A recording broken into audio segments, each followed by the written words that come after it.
Sir நிறைய விஷயங்கள் ராகுல் காந்தி பேசியிருக்காரு சார். அதில் ரொம்ப குறிப்பிடத்தகுந்தது இல்லை இவர் பேசியிருக்கக்கூடிய இந்த விஷயம் ரொம்பவும் நியாயமானது அப்படின்ட்டு உங்களுடைய பார்வைக்கு பட்ட விஷயம் எது சார்?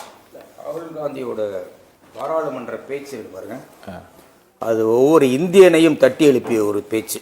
அது ஒரு சாதாரண பேச்சே இல்லை. ஓகே, நியாயமான கேள்விகளை அவர் கேட்டிருக்கிறார். முதலில் வேலை வாய்ப்பை பற்றி பேசுகிறார். வேலை வாய்ப்பை பற்றி பேசுகிற பொழுது அவர் ஏதோ தேசிய ஜனநாயக கூட்டணியை பற்றி மட்டும் பேசல, யூபியை பற்றியும் பேசுகிறார். ஓகே, நீங்களும் வேலை வாய்ப்பு கொடுப்போன்னு சொன்னீங்க, இவங்களும் வேலை வாய்ப்பு கொடுப்போனாங்க. ஆனால் இன்னைக்கு எல்லாரும் கைவிட்டதாக இருக்கிறது. ஸோ வேலை வாய்ப்பு இல்லா திண்டாட்டம், அதை நீங்கள் யாரும் சீரியஸாக எடுத்துலங்கிறத சொல்கிறார். அடுத்தது என்ன சொல்கிறாருன்னா, இந்திய நாட்டுடைய பிரதமர் பல திட்டங்களை அறிவித்தார்.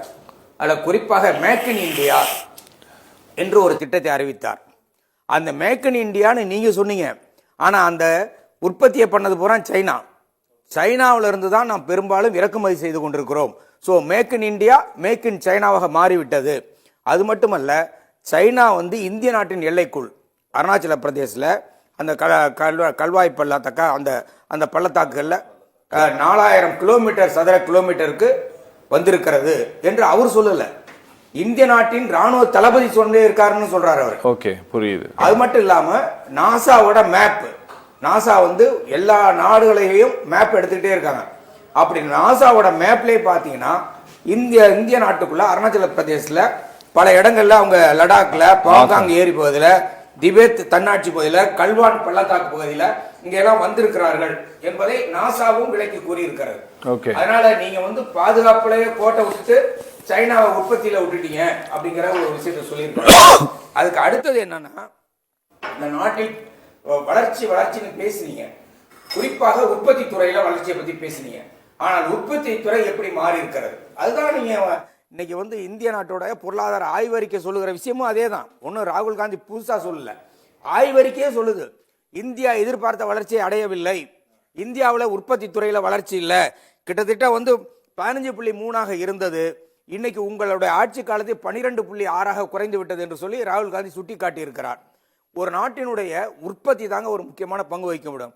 உற்பத்தி பெருகினால் ஏற்றுமதி பெருகும், உற்பத்தி பெருகும் ஏற்றுமதி பெருகும் மட்டும் வேலையில்லா திண்டாட்டமும் குறையும், இப்போ வேலை வாய்ப்பும் பெருகும். இப்போ இன்னைக்கு அதெல்லாம் எதுவுமே நடக்கல. அப்படி இருக்கிற காரணத்தினால இந்த உரையில எனக்கு புதுசா ஒண்ணுமே இல்லை. 25 கோடி பேரை வறுமை கோட்டுக்கு மேல கொண்டு வந்துட்டோன்னு சொல்றாங்க. அது போன உரையிலையும் சொன்னாங்க, இந்த உரையிலையும் சொல்றாங்க. அவர் ஒரு வார்த்தையை பயன்படுத்தியிருக்காரு, சலவைக்கு போடுற லிஸ்ட் இருக்கு பாருங்க, சலவைக்கு போடுற துணி லிஸ்ட் அது மாறாமல் அப்படியே திரும்ப வந்திருக்கிறது அப்படிங்கிற வார்த்தையை அவர் பயன்படுத்தி பேசியிருக்கிறார். இப்படி பல விஷயங்களை சொல்லியிருக்கிறார். இந்த 25 கோடி பேரை வறுமை கோட்டுக்கு மேல கொண்டு வந்தீங்கன்னா, இப்போ பொருளாதார ஆய்வறிக்கையில ஏன் 12% 14% வறுமை கோட்டுக்கு கீழே மக்கள் இருக்காங்கன்னு கணக்கு சொல்றீங்க? 25 கோடி பேரை வறுமை கோட்டுக்கு மேல கொண்டு வந்துட்டீங்கன்னா 80 கோடி மக்களுக்கு ஏன் இலவச உணவு தானியத்தை வழங்குறீங்க? இப்படி பல கேள்விகள் இருக்கிறது. இதைத்தான் இந்திய நாட்டோட பிரதமரும் பேசியிருக்கிறார். ஆனால் ராகுல் காந்தி பேசியது என்பது இந்திய நாட்டு இளைஞர்களுடைய பிரச்சனையை பேசியிருக்கிறார். நாம் வளர்ச்சி என்ற பெயரில் ஸ்டாண்ட் அப் இந்தியா, மேனுஃபேக்சர் இந்தியான்னு சொல்லி பல இந்தியான்னு பேசிட்டு, ஆனா இந்தியா முன்னேறாமல் இருக்கிறது என்ற வருத்தத்தையும் அவர் தெளிவாக பதிவு செய்திருக்கிறார். மிகச்சிறந்த பேச்சு. அதுக்கு பதில் சொல்ல வந்த பிரதமர் என்ன சொன்னாருங்கிறதா முக்கியமான விஷயம். ராகுல் காந்தி கேட்ட கேள்வி நம்பர் 1, சைனாவோட நம்மளால போட்டி போட முடியல, அதுக்கு என்ன காரணம்னு கேட்டார். அதுக்கு இந்திய நாட்டோட பிரதமர் பதில் சொல்லல. அதே மாதிரி வேலையில்லா திண்டாட்டம் வருஷத்துக்கு 2 கோடி பேர்னு சொன்னீங்க, அவர் அது கூட போல. இன்னைக்கு UPA government failed, NDA government fail ஆயிருக்கு, அதுக்கு அவர் கேள்வி கேட்டார், அதுக்கு பதில் சொல்லல.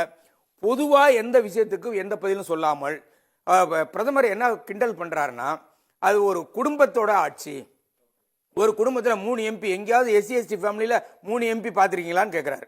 ஒரு நாட்டோட பிரதமர் பேசுற பேச்சுங்க, அது அப்படியே டைவர்ட் பண்றாரு. இது மாதிரி பல விஷயங்களுக்கு எந்த நேரடி பதிலும் இல்லாமல் கிண்டலும் கேலியுமாக மட்டும்தான் பேசியிருக்காரு தவிர கேட்ட கேள்விக்கு பதிலே சொல்லவில்லை.